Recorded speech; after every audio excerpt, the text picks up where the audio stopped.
make sure that that program doesn't contain controversial subjects, and you're not impolite to people. No, definitely not, Dad. You know me. I'm never, ever controversial or impolite. Yeah. Okay.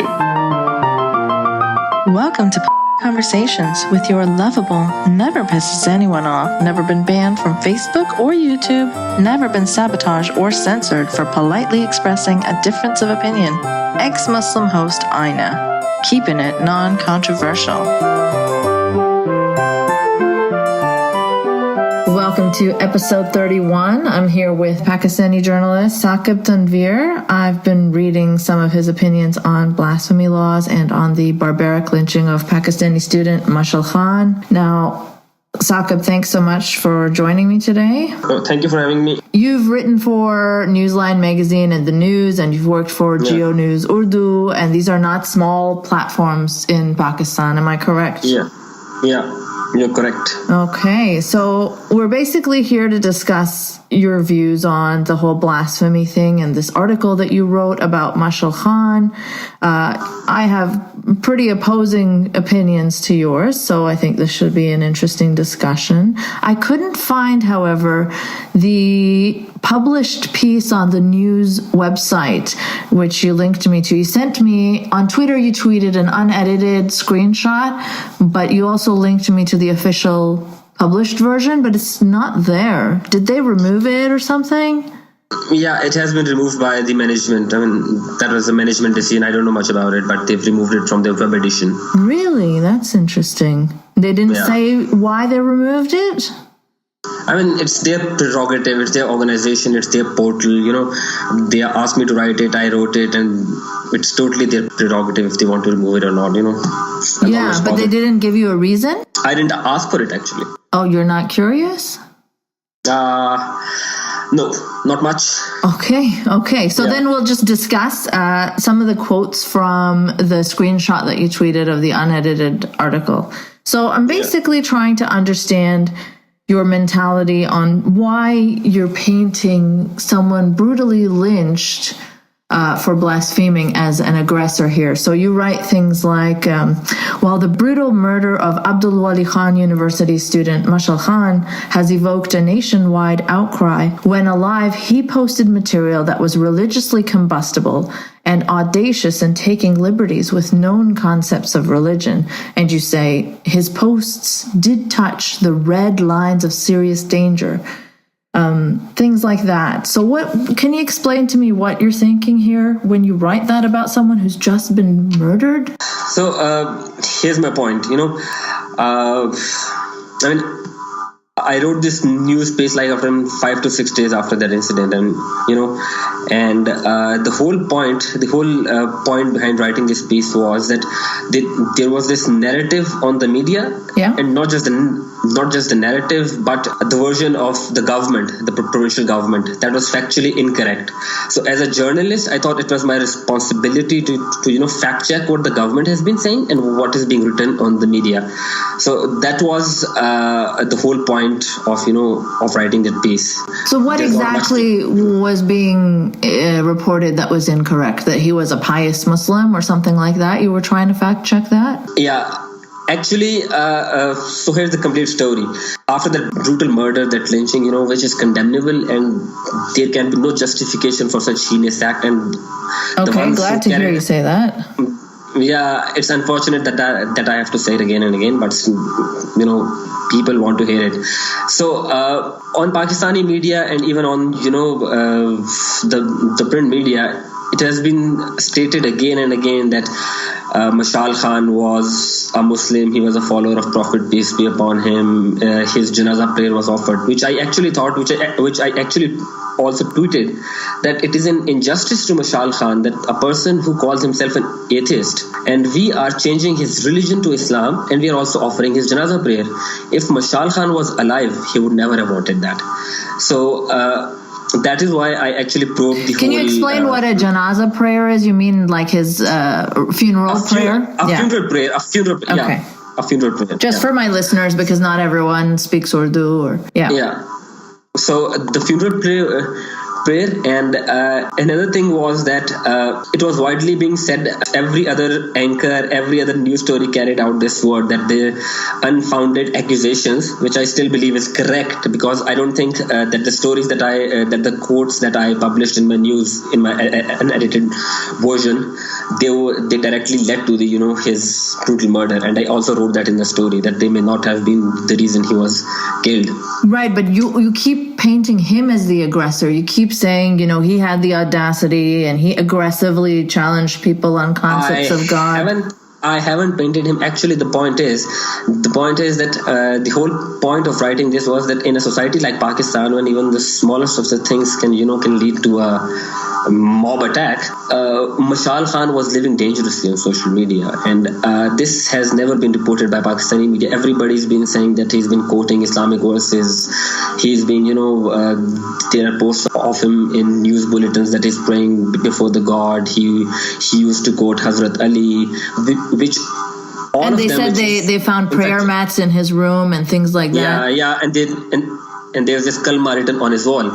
So my point is, when the media is already going into these details, my responsibility as a journalist is to find out the truth, which I brought out in that story. But it didn't come across as objective. It came across as painting him negatively. It wasn't just you setting the facts straight, but also in this environment. Whoa. So which part of the story you think is painting him wrong? I mean, can you read the second line of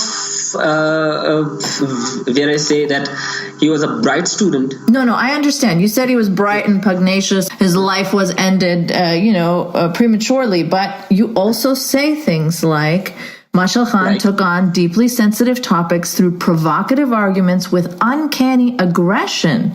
From the existence of God to his messengers, he did not leave anything to quiet imagination when it came to debate, and a deeper examination of the material that the murdered student generated on social media reveals a war-level debate. Yeah, which is pretty factual, Okay. Unfortunately, I can't share the content over here, his posts, which I've also written twice in my story. Yes, you said you can't. Due to religious sensitivities, I can't reproduce the stories. Yeah. So that's unfortunate that I can't reproduce them here, because when you see those posts and comments, then you will understand what I'm saying. No, I won't. I'll tell you why. Because I'm not religious. I'm an atheist. You are not, but a majority of Pakistanis are religious. I understand. So I understand. These were the red lines that I'm talking about. That in a society like Pakistan, you have to choose your path carefully. Okay, but do you think it's fair to which is unfortunate, but this is how things work in Pakistan. But you can't just cow to that. You can't just try to live within those lines. In fact, I think we should celebrate people who broaden those definitions and those divisions where we are not supposed to step outside certain boundaries. Instead, you're saying that he's the one to blame for being aggressive in pursuing a path outside the mold. Well, there are certain boundaries actually which you have to, which according to Pakistani law you have to follow.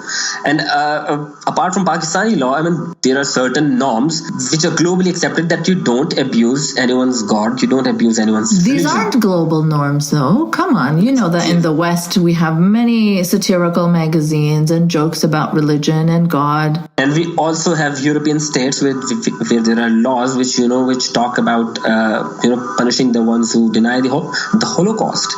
Let me get a bit theoretical here. Okay. Because the states and the civilizations, the ideologies, they have this characteristic which is built in every ideology, in every state, in every civilization. They are pretty protective about their ideals.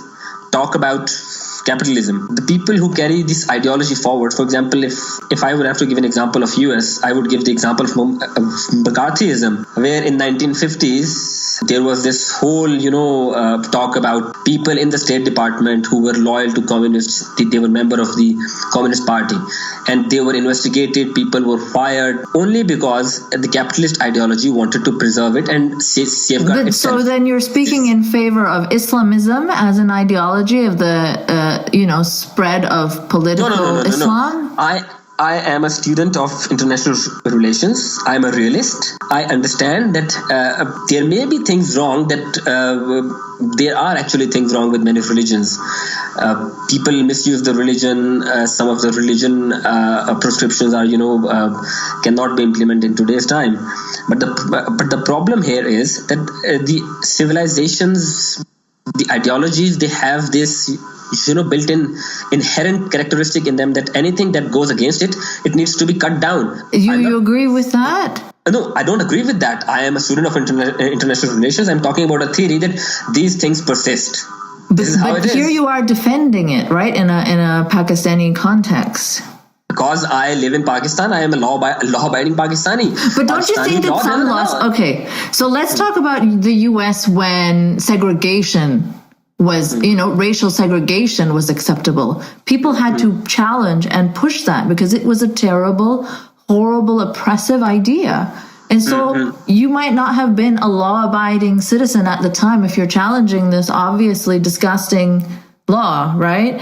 Yeah. So why can we not do that? You understand that in a country like Pakistan, it's being held back by religion so much, right? So I understand that you might be religious and you might feel offended, but isn't it better to live in a society where You're assuming that I'm religious. You're assuming that I may be offended. You don't know about me. No, I'm just saying, you can correct me if I'm wrong. I'm just saying that if you are, and if these things are I won't talk about myself, actually. Okay. I would only like to talk about ideas and laws. Sure. So let's say some hypothetical person is religious and they wish to protect the ideas of religion and God and their prophet and whatever, and some other person, their neighbor, wants to be offensive about these ideas. Like, even the most staunch Muslim will be blasphemous towards Christianity at some point, because these things cannot coexist. They are in contradiction to one another. They each claim they are the one true religion. So you end up blaspheming against them. And also in Pakistan, you find this is where the state steps in. State comes up with laws. State comes up with enforcement of the law. Unfortunately, in Pakistan, there hasn't been enforcement of any law actually, let alone the blasphemy law. So, but do you think that's a fair law to enforce only blasphemy laws when people offend Islam, but yet the whole state is fine offending other religions? Actually, in Mashal Khan's case, the blasphemy law was never applied. Yes, and you kind of argue that maybe if the law wasn't taken into mob hands, then the law should be applied. And my argument is that this law is irrelevant because it contributes to an environment where a mob like this can be whipped up into a fury and go and attack people. Even our Prime Minister, even Nawaz Sharif, I have a question for you. Okay. I have a question for you. So you're a Pakistani national or a Canadian national? Both. So did you take an oath of loyalty to the Queen when you took on the Canadian nationality? Yeah, I believe I did. But let me tell you this: no one's going to kill me for making fun of the Queen. It's not about killing. Or in prison. I'm going to make a point over here. Okay. I am going to make a point over here. So there was no way you could have gotten the nationality of Canada if you would not have agreed to that oath, right? Yeah, it's just really just like singing a song and saying some words. Yeah. But so it's not at the expense of anybody's human rights. Yeah, here's the point. Now, it is against the human rights. It is my choice if I want to be loyal to Pakistan or not. State cannot tell me you have to stay loyal to the state. It's your own example of blasphemy law. That's what I'm trying to say. No, you're comparing like some meaningless gesture, oath to the Queen, which many people have issues with. Oath to the Queen is just a reference point. My point is loyalty to the state. State ensures that its citizens are loyal to it. Similarly, in ideologies, in civilizations, in religions, they ensure that the people are loyal to the religious obligations. Okay, but here's the thing, right? Religion is an idea. The state is somewhere where you actually exist, and you can see it's in front of you, and you can see the benefits of belonging to the state. That we get healthcare coverage. So, and no one is going around policing me. One second. Let me finish my point. Loyalty is not tangible. Hold on.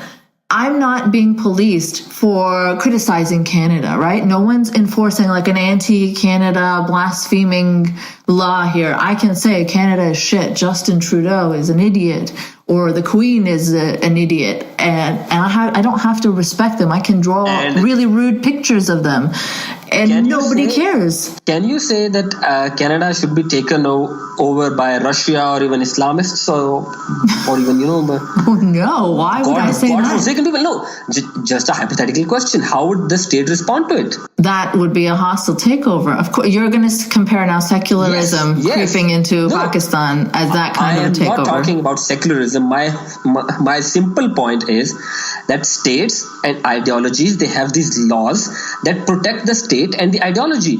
It's like state having a loyal oath and a religion having a blasphemy law which bars other people from defaming the religion.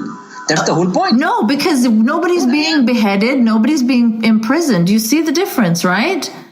Nobody's being imprisoned for making...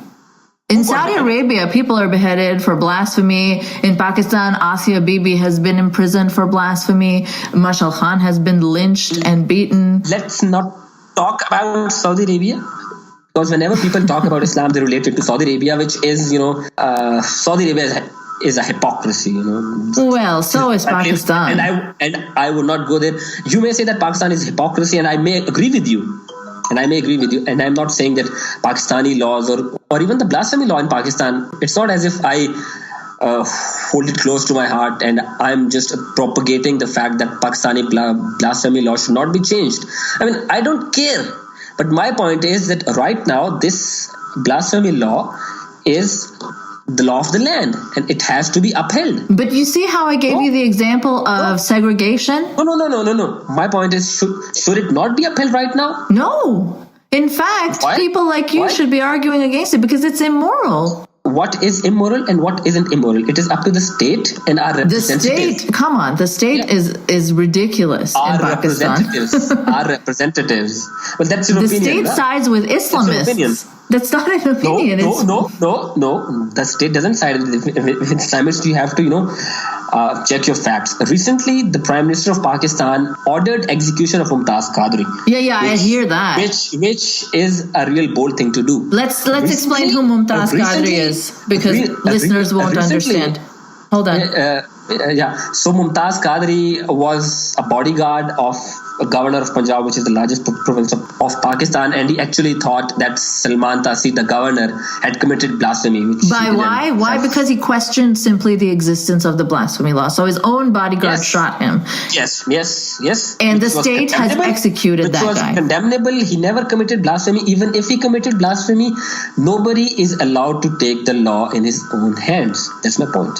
I understand your point, but it's such a weak distinction because you're endorsing a blasphemy law. You're saying it should be upheld. This is like... Yes, it should be upheld. It should be upheld because I am a citizen of Pakistan. I've taken oath to follow the laws of Pakistan. I may say that Pakistan's laws are, medieval, but at the end of the day, I have to follow those laws. Whenever I do my journalism, my responsibility is towards the public, and the public uphold these laws. But there's many people in the public who suffer because of journalists like you, who side with the blasphemy law, who get attacked, who get shot at. But here you are, you're favoring the state. Your assumptions are wrong. What's wrong here? I'm not saying that I'm only, siding with the blasphemy law. I'm just saying that the law of the land has to be upheld. If not, then there will be anarchy in the country. That's the whole point of the law. Well, why not work to change the law of the land, as many Western countries have done, right? So hold on. No. What's your argument behind changing the law? the blasphemy law in Pakistan. What's your argument? Go on. Okay, the first thing here that's a red flag is that you even need to hear an argument when you are seeing people lynched and accused of blasphemy in an environment where the prime minister endorses a blasphemy punishment. Like, why? You one day could be on the other side of that. Anybody can at any time be accused of blasphemy. Let me tell you one thing. I've been accused of blasphemy. There you go. The organization that I work for, it has been accused of blasphemy like 145 times. 145. 145 times? Yes, the organization that I work for. You still work for them after they accuse you of blasphemy? Yeah. No. The organization didn't accuse me of blasphemy. The organization I worked for was accused of blasphemy. 145 times. Which organization is this? Geo News.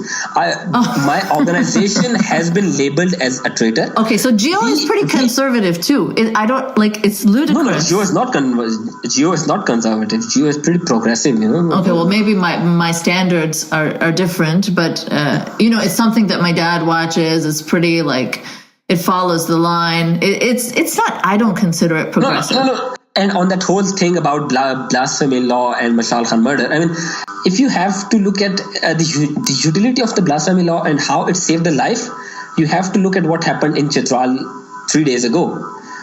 Due to that blasphemy law, that imam of the mosque, he saved that poor guy who, I don't know if he's mentally ill or not, but he saved that guy and he handed him over to the authorities and saved him from the mob because that imam knew about the blasphemy law and what needs to be done. That's my point. But imagine if there was no such law, then he would not even have to be handed over to the state. He could just be, you could just say that this is inhuman. You cannot randomly accuse people of blasphemy. The state of Pakistan knows what people of Pakistan want. No, because many people speak up against it. Okay, let me give you hard facts which can't be denied.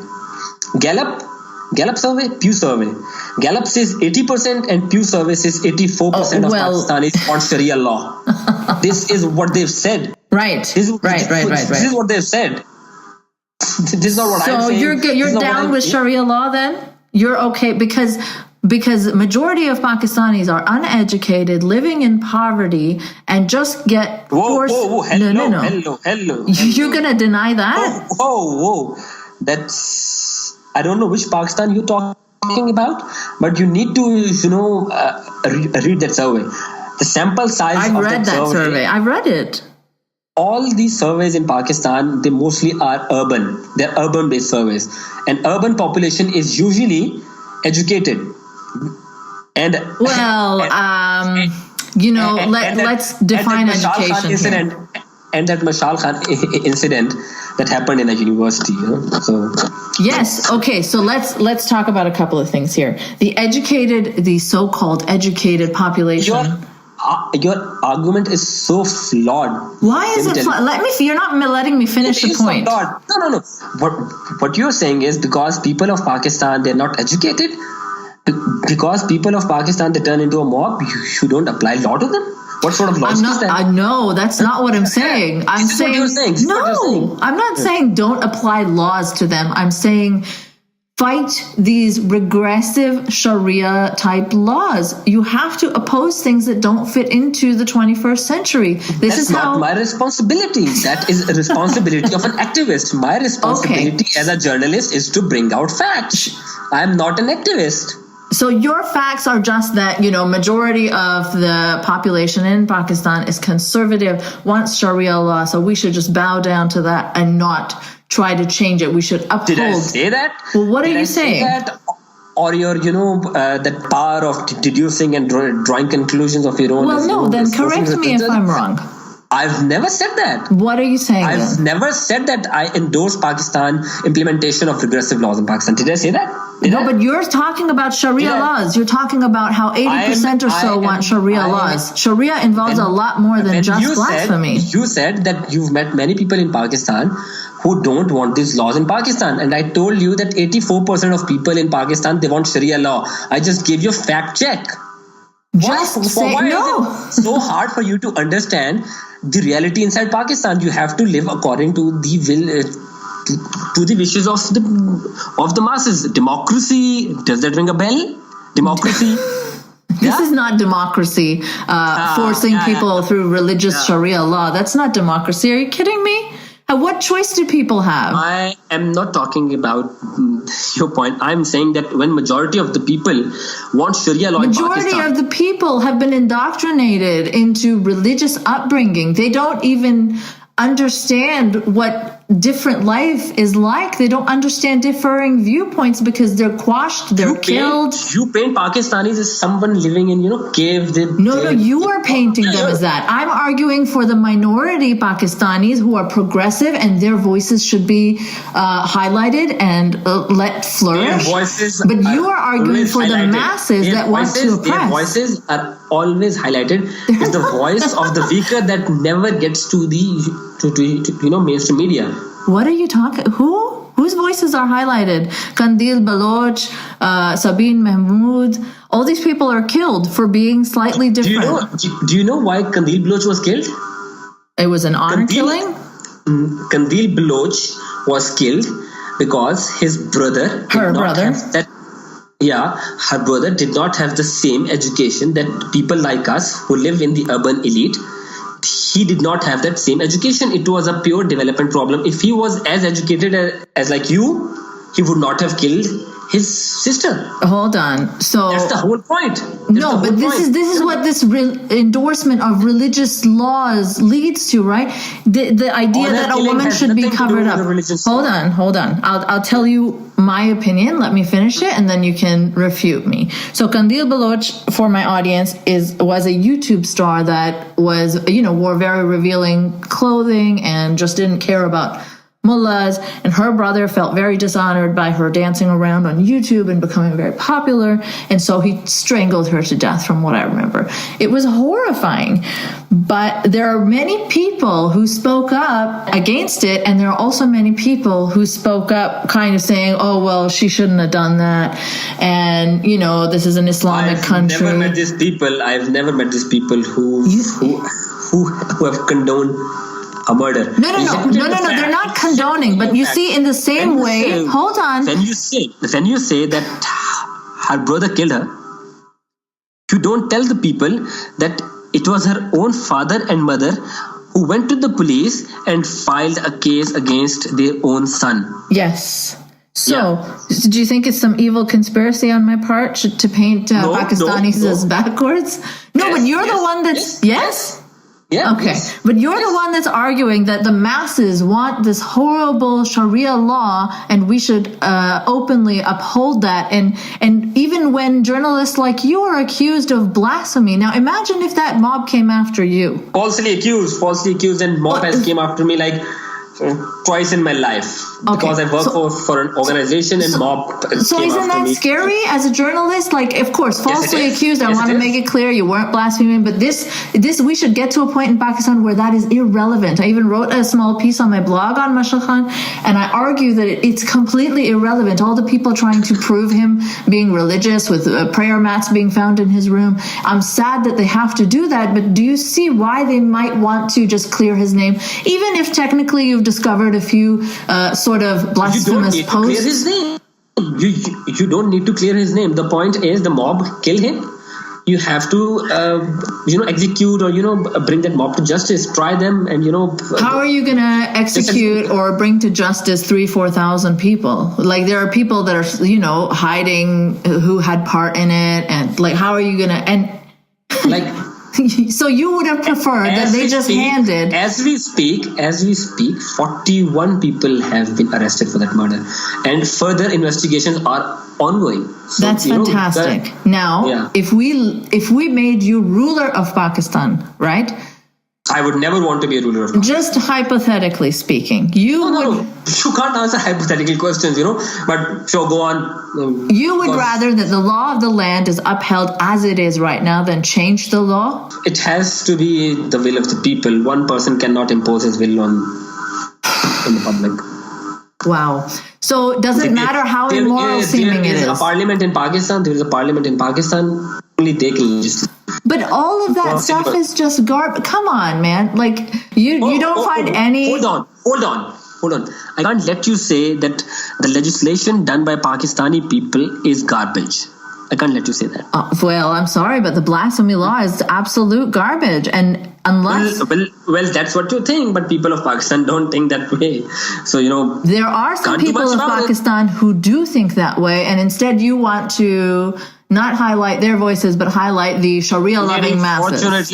Fortunately, Pakistan is a democracy, and only what the majority wants can be It's not a real democracy, and it has not been for a long time. That's what your opinion is. Okay, well, I think you're just denying facts now. I actually love it when you have nothing to answer and you should just laugh it off. Yeah. Okay. Yeah, but what you're saying is so silly, though. Do you think it's a proper democracy where, No, it is not. It is not. But when it comes to legislation, it is done, in a democratic fashion. Yeah, no. Challenge me. Challenge my friend. I don't know how to challenge someone who thinks that because the masses are Sharia loving, we should uphold Sharia law. You know that Sharia law also... Isn't that what democracy is? That is not democracy, because that's a theocracy. That's a fear of religion. Wow. So I don't know what to say to you. Why? Democracy says that why are you laughing it off? Like, for the people, by the people. That famous maxim. Is Mashal Khan not a member of that society? Is Raza Rumi not a member of that society? Is Asiya Bibi not the people? All these people who have suffered because of these ideas of blasphemy. Even our right-wing preachers have been accused of blasphemy, like Junaid Jamshed, and had to flee the country. So let me tell you one thing about in Pakistan. Unfortunately, every other law is abused. Every other law, it's not abused. This blasphemy law that you're talking about, that people abuse it for their own personal gains, it does happen. But when you compare it with other laws that are abused by general public, it's nothing. Let me give you an estimate. In every police station in Pakistan, whenever there's a small fight, there are two parties to a fight. One party goes to the police station and files FIR against the other party, a complaint. What the second party does is they file a cross FIR, and every time they file that cross FIR, it is fabricated, and that is how they abuse the law. So now you're going to tell me that we also change Pakistan's criminal procedure code because people are abusing it? My point is, if people are abusing a law, you need to enforce it with vigor and all honesty. You don't see how absurd that is, right? Because you want to enforce a law that is garbage to begin with. There's no enforcing this properly. It's always abused. It's an abusive law. People of Pakistan don't see it that way. If you want to say that Raza Rumi or 3 to 4 other people that you talk about, they represent Pakistan, then lady, you are hugely mistaken. No, I'm not saying they represent Pakistan. I'm saying they should. They should. We should work towards that, because that is the path to equality. Unfortunately, you don't have the capacity to respect others' opinion and what they believe. I'm not respecting. You don't want to appreciate the fact that people of Pakistan want something, but what you want for them is your own ideals. You want to impose those ideas on them. What I want is a work towards equality and freedom. This is not my idea. Isn't that the case? No, you're the one that's not respecting. Okay, you're calling a recently murdered, lynched victim aggressive and audacious in challenging concepts of God. And you're telling me I'm not able to respect other people's ideas about punishing people for differences of opinion? Why should I disrespect? He had all the right to post whatever he posted on Facebook. But my point is, in a society like Pakistan, he was treading a wrong path. So he's the one that was treading the wrong path to you, not the blasphemy law. This is what's so absurd to me. You're finding him to blame. Blasphemy law. You can call me. Hold on. You can call me Aina. You don't have to call me lady. Okay, fine. Okay, so this is what is so appalling here. You're finding him treading a dangerous path. It's sort of like the accusation that a woman wearing a short skirt is the one that invited. I don't say that I'm not saying that it was his fault that he was killed. I'm merely saying that he was treading a wrong path. No, this is what you're saying. Whether you say it or not, this is what you're implying with your words. You're saying that he was living dangerously. You're saying that he was living dangerously.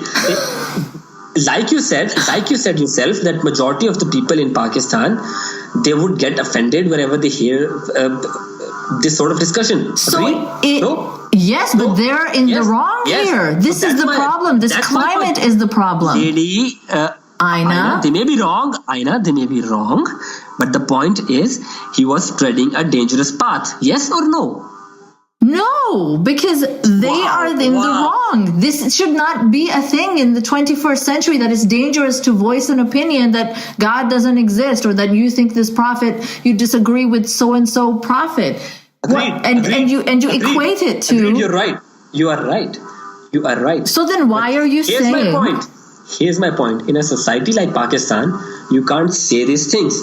But you should be able to. Do you agree with that? Do you agree with that? You cannot, as it stands. Yes, but you should be able to. Yes. So was Mashal Khan living dangerously on the social media or not? No, he's not the one that was in the wrong here. No, I agree. But my point is, considering the fact that Pakistani society is not yet ripe for these freedoms and ideas. And how will it be when people Wasn't he? No. Let me complete. Wasn't he living dangerously on social media? No. He was just expressing free ideas. Yes. He was expressing his free ideas, but he was living dangerously on the social media because people of Pakistan, they do get aggressive, they do get violent whenever they hear this sort of thing. Why are you painting Pakistanis as such backwards people now? Who's doing it? You see, there's a reason. I'm not saying they're backwards. This is what happened. No? This is what happened, yes, because it's true that we have some serious issues. This is what my story was all about. No, your story was about painting him as an aggressor, painting him as someone who was audacious, painting him... Pardon? That's what you say, that I'm painting. No, I just read quotes from your article. Oh. You do say that, his murder was brutal, but you do also defend the upholding of a blasphemy law, which contributes to these types of things. No, I've never written that in my story. You've never written what? Please quote the... Quote what? I'm just saying what I gathered from our conversation so far. You have defended the blasphemy law. You have said we should uphold the law of the land. Have you not? Lady... Please stop calling me lady. Let me tell you, let me rephrase my answer. Here's the point. Pakistan may have a law which is regressive. You agree then? It is regressive. Let me complete. Okay. Pakistan may have a law that is regressive, that is medieval, and there are many laws in Pakistan that are medieval. And that may include the blasphemy law as well. That may be the case. But the point here is that as of today, they are the law of the land. But you think all laws of all lands should be upheld. Why do you not want to talk about Saudi Arabia then? Why not uphold Saudi Arabia's Sharia law? Do you like that? Saudi Arabia is not my country, because Saudi Arabia is not my country. But then we have to talk about the implications of this mentality that you have, that no law should ever be challenged. You know that... Aina, let me give you a simple reply regarding Saudi Arabia. I told you that earlier. I won't talk about Saudi Arabia because their laws are, how should I put it, brutal. Let me find the right adjectives that may satisfy you. They are regressive. Use all the bad adjectives that you want to use. I don't subscribe to what the Saudi kings... But it's the law of the land, right? Most Saudis must want it. And fortunately, I don't live in Saudi Arabia. So you think that it's not your problem just because you don't live there? So Saudis that are suffering under Saudi laws, that are being beheaded for witchcraft or whatever nonsense, it's not your responsibility to even make a moral condemnation of such a thing? You can't even just say in solidarity with them that this is nonsense and it should be changed? I've just called them brutal. I've just called them Okay, so then you got to say that Saudi Arabia's law of the land is not right and should be changed. Can you say that? Let me say this again. Saudi Arabia's laws are not right. So, Period. So then you don't agree that all laws of all lands should be upheld? Yes. But you think that Pakistan's laws... Especially the democratic ones. But in Saudi Arabia's case, I don't think they are democratic. Well, I don't think Pakistan is democratic either. But that's your opinion. Laws in Pakistan are framed in a democratic manner. Pakistan is definitely pretending to be democratic, that's for sure. No, but it is also a religious theocracy.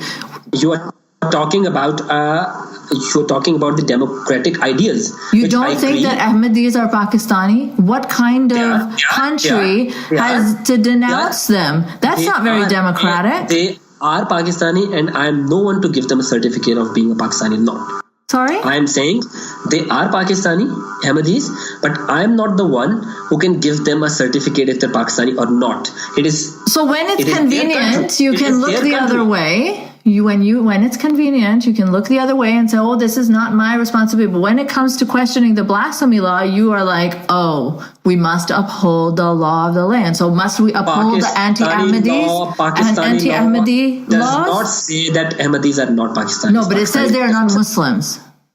Yes. That's what Pakistani law says. Yeah. So that's very democratic, do you think? Taking one segment of the population and having your people denounce them before they even get a passport to travel? Do you think that's democratic?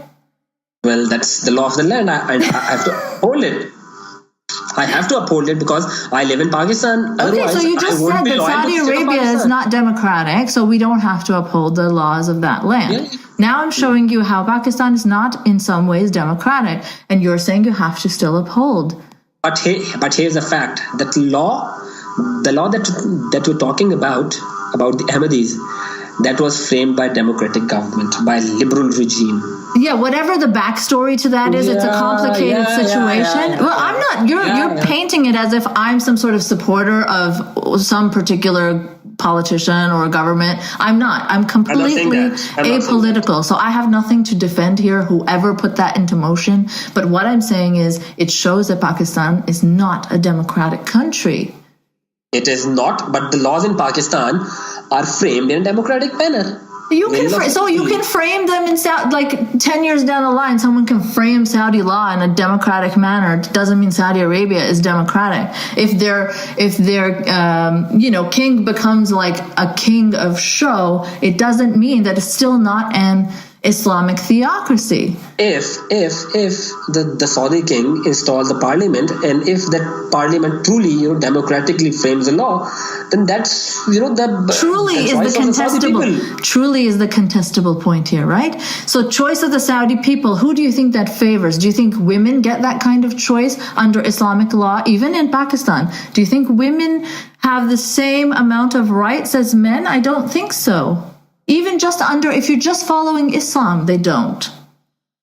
I don't know where this discussion is going from. Blasphemy to women. Okay, let's circle it back. Let's circle it back to. No. Let me stay on that for a bit. Okay. You actually want to profile my views. No, I don't. I'm asking you. Isn't that the case? Isn't that the case that if I believe in equality for women, if I believe in women should go out or not, if I believe in women driving, if I believe in women have the right to wear what they want, isn't that your question? Isn't that where you're heading? No, that's not where I was heading. But sure, why don't you answer those questions? Why don't you answer them? And why would I answer them? You don't want to answer them? No. Just give me the justification and I'll give you the answer. Justification of why you would answer a question on an interview? An interview about blasphemy law? Well, certain things are relevant to the conversation. Yeah. Okay. You don't think? Let me just give you a reply over here. Okay. The women have all the right to do what they want. They don't need my approval. Pakistani law does not restrict them to travel, to drive, Pakistani law allows them to wear whatever they want. That's it. Yeah, but society does not. So that's a societal issue. Sure, yeah. And also when it comes to things like inheritance, divorce. There may be things wrong with the society and we should call them wrong. For example, when the mob attacked Mashal, that was a reflection of a society, which is wrong. No, it's the reflection of the law. It's the reflection of the law. Do you see the law? It has nothing to do with the law. It has nothing to do with the law. The law is sanctioning punishment. Chitral incident was a reflection of the law. I don't know that incident, so you're going to have to explain to me what happened. So this is what happened. 2 days ago in Chitral, a mentally ill person, allegedly, that's what the people say. After the Jummah prayers, he stood up and he allegedly said some blasphemous things, which I haven't been able to verify and I haven't tried to verify it, but this is what the people of Chitral are saying. But you would feel it's your duty to verify whether he said them or not? Like, why not just let it be? Can we just stay on, explaining the issue first? Okay, go on. So the people in the mosque, they attacked him. They started to beat him. They punched him. Imam of the mosque stepped in. He saved that poor guy.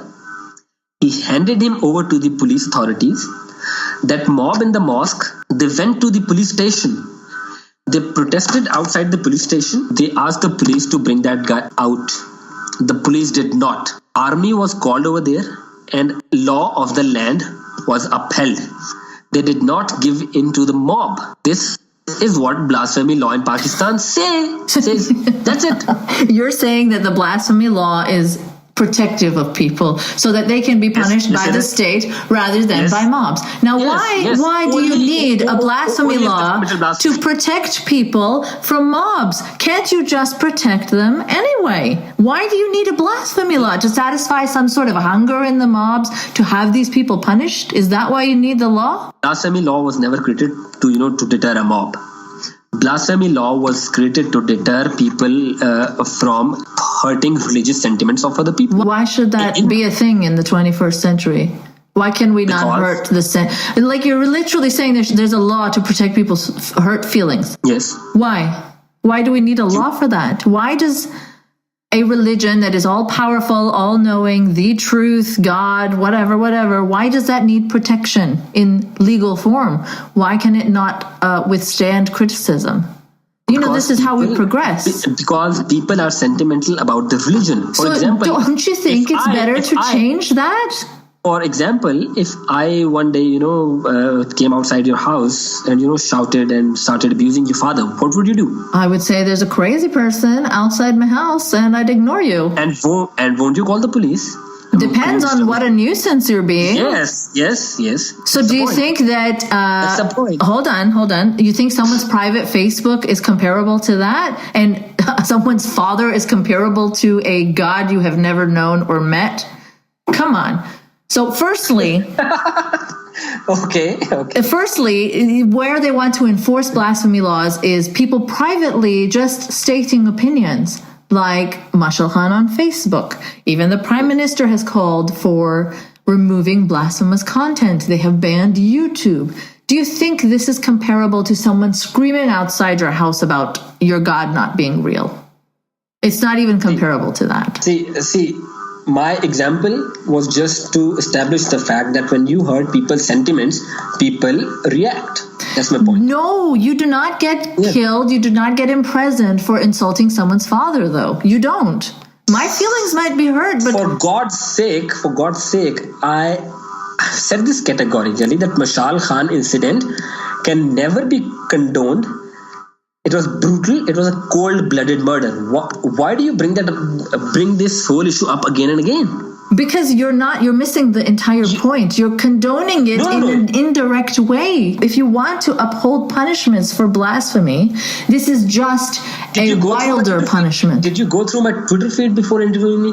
I did somewhat, and I saw things like what does the blasphemy law have to do with, Mashal being lynched? Can someone please explain to me?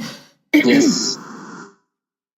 And any other tweets that you may, Yeah, I did. I certainly did, but I don't remember them offhand. Why? What are you getting at? It's unfortunate that you've been selective of what you've researched. I mean, before Well, I'm asking you about a specific topic, so of course I'm going to be selective and talk only about that and not about your lovely tweets about some garden or whatever else you might have on Twitter, you know? We're talking about one specific incident and your views on that incident, which I find troubling. So you must have seen my tweets regarding Mashal Khan then. All the tweets? I'm sure you look, even in your article, you condemn it. You call it brutal. I'm not questioning that. I, in fact, said at the beginning of the podcast that no. You said I'm condoning. I said indirectly. So on the one hand, you condemn it, right? On the other hand, you want to uphold blasphemy laws, and you say, what do blasphemy laws contribute to lynchings like this, right? So I think that's an indirect condonement. Well, unfortunately, then I'll have to say that you're wrong.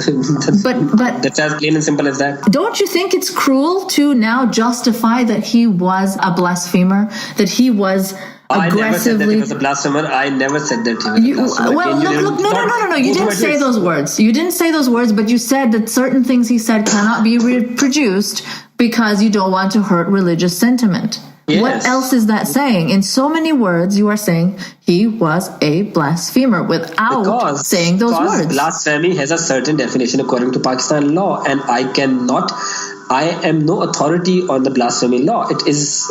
You chose to spend your time to prove him a blasphemer.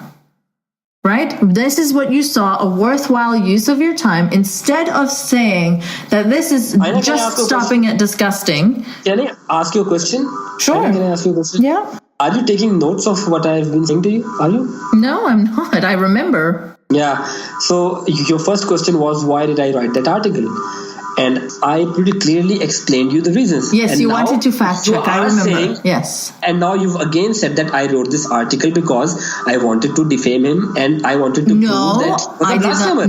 No. I didn't say you wanted to defame him. Whatever your reasons are, whether you want to fact check the narrative that people are trying to say, oh, he was religious, I say that is irrelevant, but you still are calling him a blasphemer. You may not have said the words, but it's disingenuous not to acknowledge that you saying, I cannot even reproduce what he said because it would hurt religious sentiment. And, he argued with people with uncanny aggression about the existence of God. I've answered this question that only the courts can rule on. I'm not asking you to rule. No. Let me tell you. Only the courts can, rule on what constitutes blasphemy or not.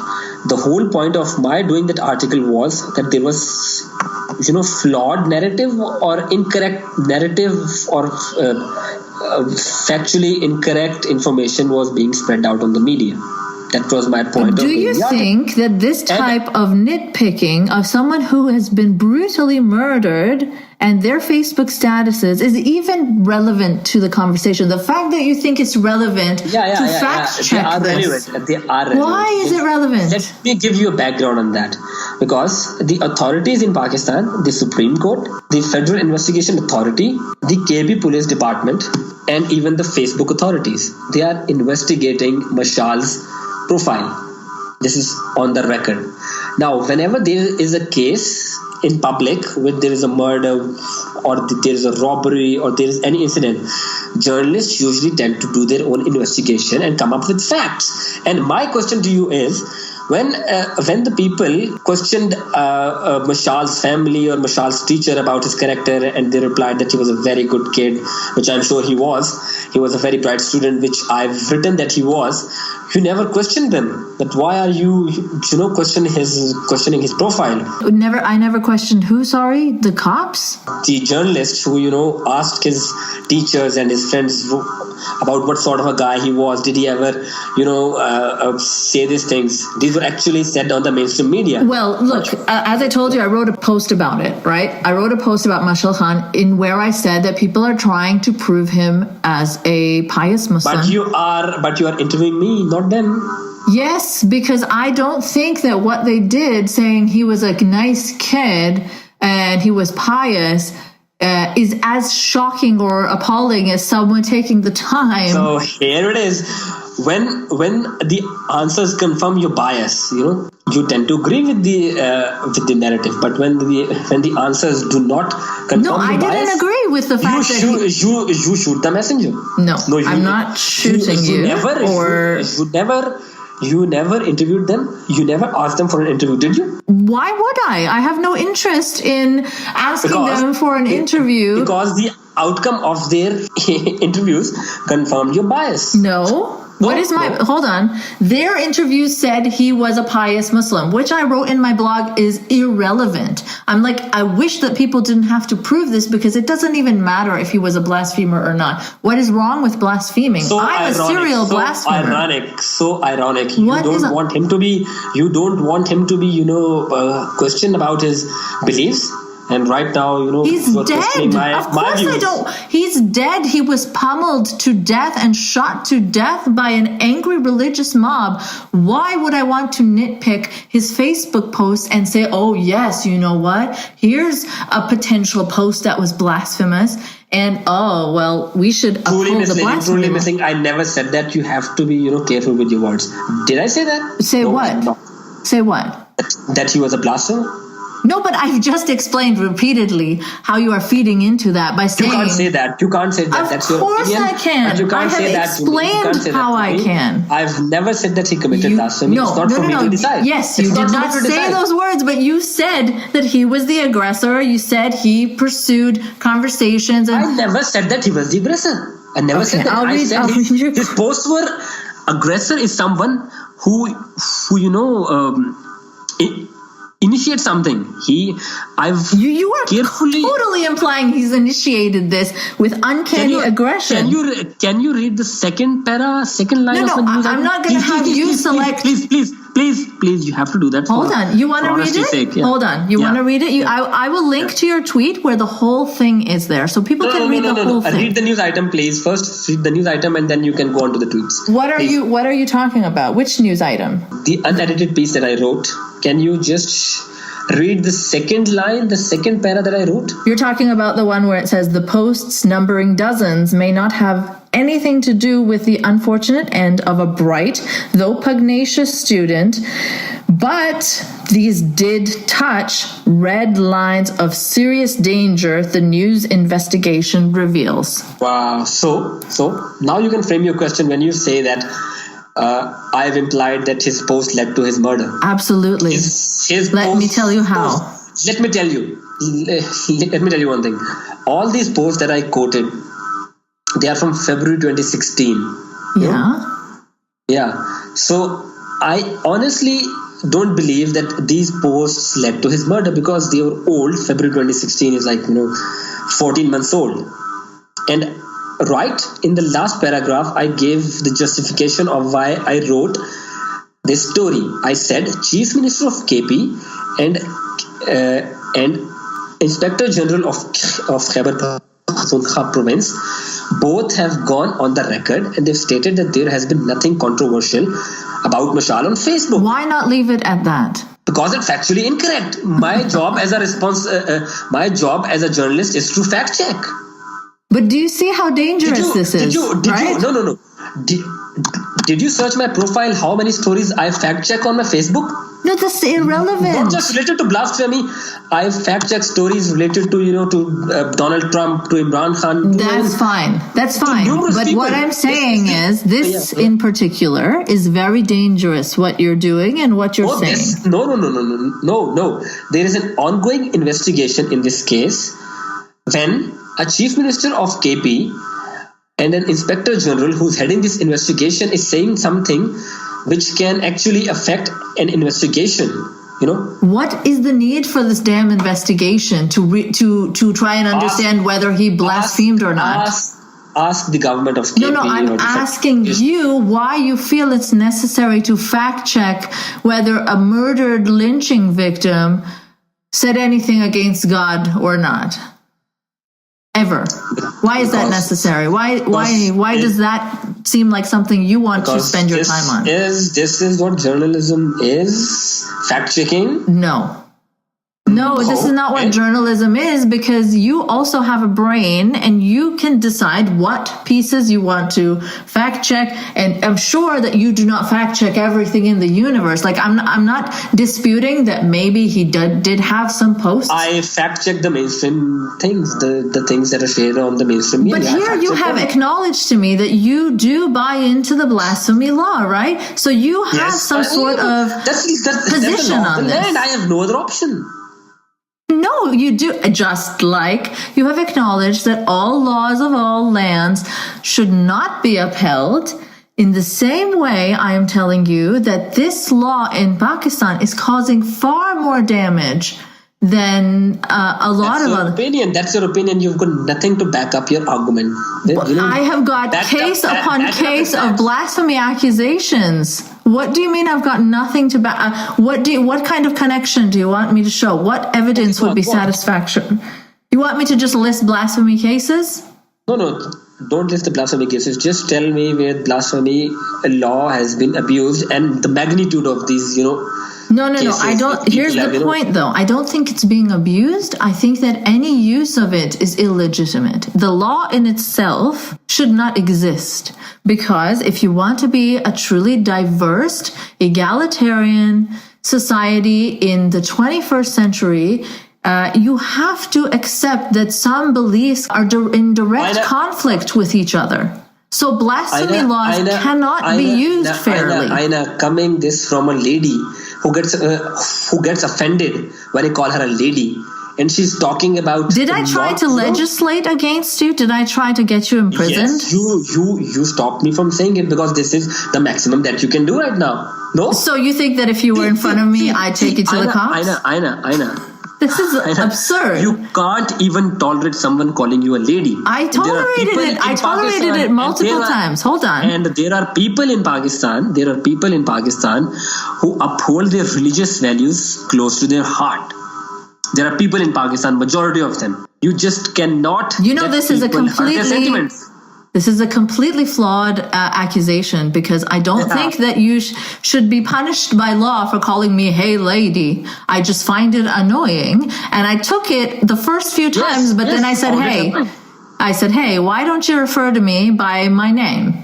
Right? Yes. So I don't think that's unreasonable. That's just common courtesy. I'm not trying to legislate against people saying, "Hey, lady." There's no legislation. That was unreasonable. You did not want me to call you a lady. I won't. But here's the point: the state does not. It's not that I don't want you to call me a lady. The state does not want you to hurt the sentiments of your fellows But how is that? How is that relevant to the lady comparison? Tell me the relevance.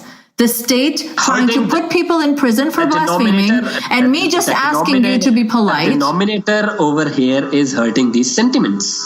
You didn't hurt my sentiments, though. You just slightly annoyed me. But yes, you got annoyed. Yes, that's the point. So how is that comparable to people being imprisoned for blasphemy?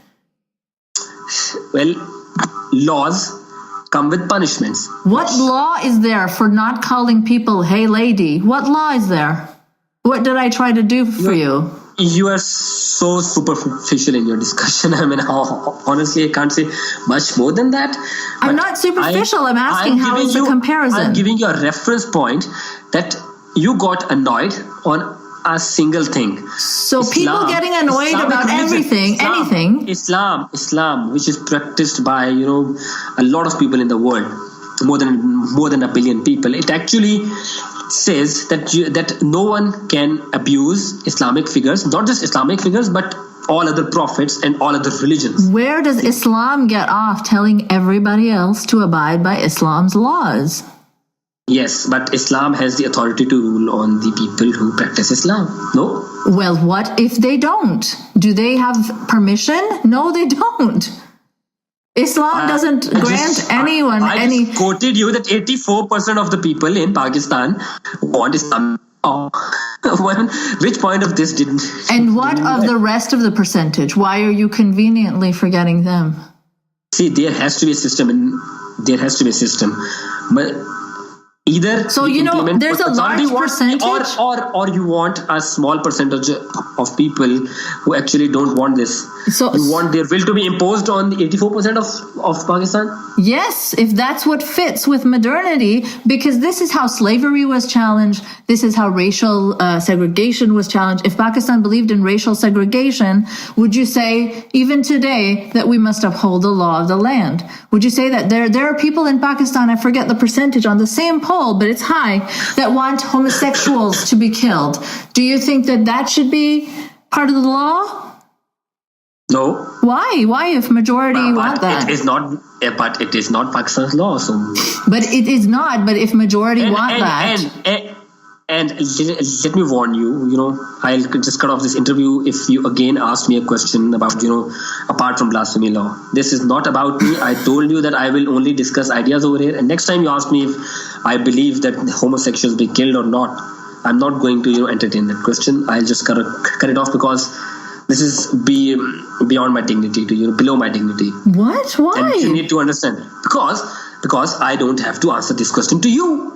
But this is very relevant to you saying that the blasphemy law should be upheld because majority of people want it. I have the freedom to decide. I have the freedom to So you're decide. just admitting defeat then in this argument. I agreed only on the blasphemy thing.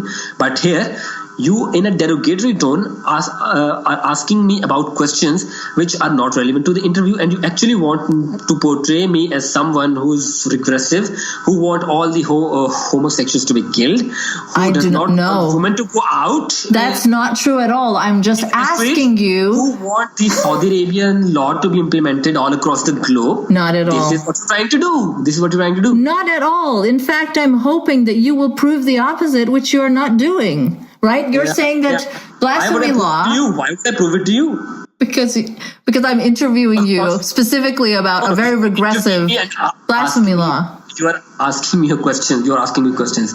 Right. Nothing. So here's okay. Let me explain why I'm asking you about sometimes other topics which I think are relevant, okay? Because you say you've stereotyped people. No. Only because just hold on. Because you believe all Pakistanis, they see that homosexuals must be killed. No, I'm trying to argue against that. I'm trying to say let's lift up the progressive voices. You in the start of the interview painted majority of the Pakistanis as uneducated people. I'm sorry, but many are. This is what you said. Yes, this is how the people who want Sharia law, the people who want blasphemy law, those are not the brightest, most educated voices we have. I'm sorry, and we do have a literacy problem in the country. You are not an authority on that. That's your opinion. You are not an authority on that, and that is just I'm sorry, fact. but it's wrong. You are totally wrong. So you think it's the best and brightest Pakistan? See, what you're doing is you're painting Pakistanis in a very horrible light that Western far-righters and, bigots against Muslims will latch onto very quickly. Oh, this guy says even the best of Pakistanis want these regressive blasphemy laws, right? I'm trying to say... I am not the best of Pakistanis. B, this is what is happening in Pakistan if you haven't, So then in the same, I have opened my eyes. This is why I'm having this conversation with you, right? So this is why I bring up the other topics. When you defer to majority opinion, then I have to show you that other opinions that are also majority opinions are incredibly disturbing. There has to be a way we have to ascertain whose opinion will be implemented, and that's through a democratic manner. And democracy. We've already discussed how Pakistan is not a democracy. Democratically, people said that blasphemy law should be implemented in Pakistan. What kind of democracy employs fear of religion? On the record, Pakistan does not have a Sharia law. Pakistan does not have a Sharia law. It just implements some parts of it. If it were to go forward, we would have... Yeah, which are convenient for the legislators. Mm-hmm. So if we were to go more into Sharia, then we would resemble Saudi Arabia more, right? No, Saudi Arabia, that's not Islamic. That's not the Islam that I... that's just your opinion, right? That's my opinion. And Saudis have their own opinion. They have all the right to, that is the birthplace of Islam. That's the birthplace of Islam. You can't just deem it non-Islamic. just because you don't agree with that interpretation. What sort of a logic is that? What sort of a logic is that? that is the source. That is the source of it. That is where it came from. And you understand that people have different opinions, right? So now you're deeming an entire segment. So let me give you an example. So this whole Renaissance, Reformation that happened in France. So France was the birthplace of, separating religion from, politics, talking about Renaissance, Reformation. But eventually it fell in the hands of Hitler. So your analogy is totally wrong. So Saudi Arabia is like the Hitlerized version of Islam. Now look, I'm no fan of Saudi Arabia. Saudi Arabia is no Islam. That's what I believe. Many people. Do you think you're the arbiter? Do you think you're the decider of what Islam is and what isn't? That's not the Islam that I practice. That's not the Islam you practice, certainly, but that is the Islam that an increasing number of Pakistanis are practicing. Wahhabism is being imported largely to Pakistan as well. Can you just back up your argument with facts? With facts that you're going to deny that with figures that Pakistan is striding towards Wahhabism? No. This is a pretty obvious, stateable fact. Like, why would you even challenge this? You can just see this in Pakistanis. If you know Pakistanis, things are changing. People are stopping from saying, Khuda Hafiz, which means goodbye. Now they have to stop and say Allah Hafiz. Everything is becoming more Arabized. Which Pakistan are you talking about? Which Pakistan are you talking about? There were millions of cars in Pakistan, and only 100 cars, they have the number plates starting with Al-Pakistan, and people think that Saudi Arabia is taking over Pakistan. You have not seen an increase of hijabs, of niqabs in Pakistan over the years. You have not seen that? Come on. Are you being serious? Saudi Arabia. What has that to do with Saudi Arabia? That is an important. How much do you think that our country valued hijabs and niqabs? We barely saw those. Which Pakistan are you talking about? Well, there are many diverse Pakistans, right? I'm not saying. So you mean to say that before the creation of Pakistan, nobody in the Indian subcontinent? That's not what I'm saying. I'm saying that it's very evident with schools like Al-Huda, with lots of people subscribing to the niqabi mentality. You're talking about a school or a minority of people, Al-Huda is not, a sample for Pakistan. No, I'm not. Okay, so what you're trying to look at this in black and white terms, right? Either all of Pakistan has been taken over or none of it has. None of these are true. I may agree that people have started to, follow Islam more religiously, but that has nothing to do with Saudi Arabia. People of Pakistan, if they want Islamic law or Sharia law, then I don't think that people. You don't think Saudi Arabia has funded madrasas, mosques in Pakistan? So what do you mean that has nothing to do with Saudi Arabia? So has Iran. But don't you think Saudi Arabia funding mosques has something to do with people practicing Wahhabism more? Now we're on a tangent where you're just arguing about semantics and stuff. So what I've observed in the Pakistani community is that many people now leaning towards Wahhabism. Now, that is not to say that the entire country has been taken over, and that's not to say that nobody is doing it. Can you explain what Wahhabism means to you? Should I threaten to cut off this interview if you ask me questions that are not relevant to blasphemy laws? But you were the one who went to Saudi Arabia. I was not the one. Why am I giving Saudi Arabia as an example constantly? Because you keep talking about upholding majority opinion, yet you disagree with this one country, and you deny its very Islamicness, right? Do you think that you decide what's Islamic or not? You don't, right? I am supporting a country that is democratic. Only you think. Legal formation of the parliament in Pakistan legislates in a democratic manner, but in Saudi Arabia there is no democracy. It's just the whims and wishes of that single king. Yes, you're right. But at the same time, I can support Pakistan, but I cannot support Saudi Arabia. We also have theocratic elements to Pakistan. You know that blasphemy law is one of them. So you want to uphold the blasphemy law, which is coming directly. I want to uphold all the laws of Pakistan because I'm a law-abiding citizen. And if I'm showing you that some of the majority views... No. You haven't been able to convince me. You haven't been able to convince me. But you won't allow me to discuss anything else with you. You said you'll cut off the interview. So how can I convince you under circumstances like that where you're threatening to end the interview?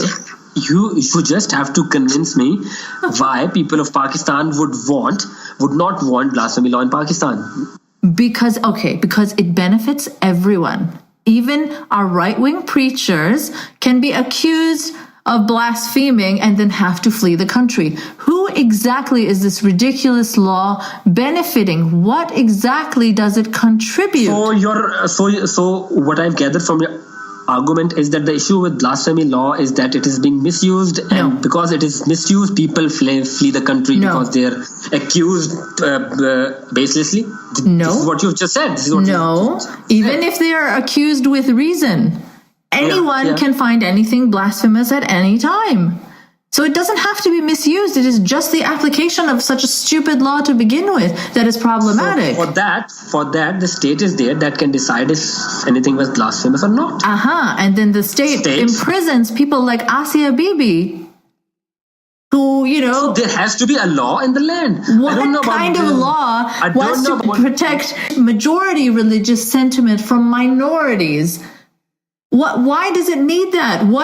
Why? You know that people will ask questions. Asking questions is part of a healthy society. Why would not a state, safeguard the interests of its citizens and bring about laws which, stops anarchy creeping into the society?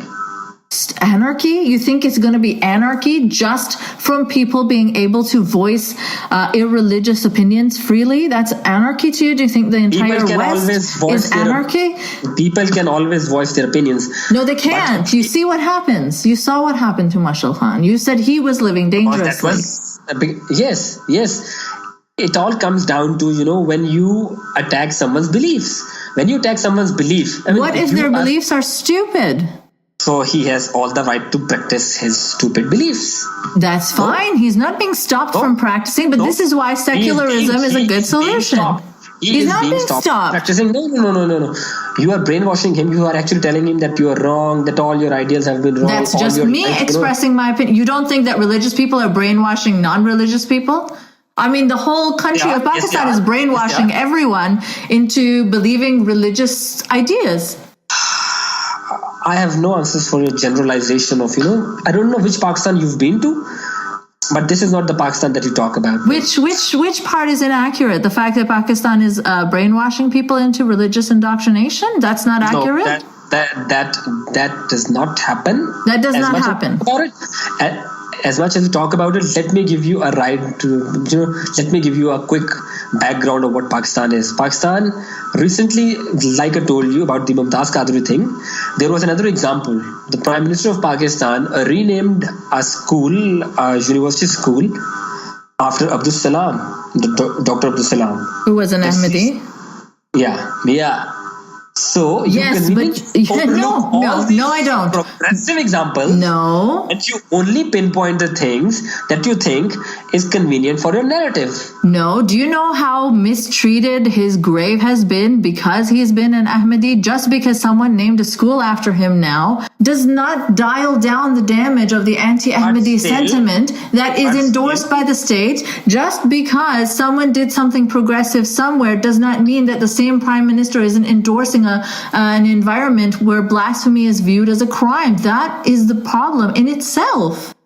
Pakistan is not the only country where, that's irrelevant. That's irrelevant, though. Pointing at another country doing something stupid doesn't mean that Pakistan isn't also doing something stupid. That's not. As a student of IR, I don't believe that's stupid. Ideologies and states have laws that protects their interests. That may be oppressive, but realism demands that. This is not realism because you're not existing in the rest of the world. This is not realism. You have to push your population forward to coexist with the rest of the century, which we are not doing. We are holding Pakistan back. When you hold people back from expressing their ideas about disbelief in religion or even just questions, you are holding back scientific progress. You're holding back a lot, maybe some creativity, some arts. There's so many things that fall into blasphemy. No. You are actually blaming Pakistan's ill for religion. I mean, religion has nothing to do with Pakistan's ill. If Pakistan isn't been able to produce,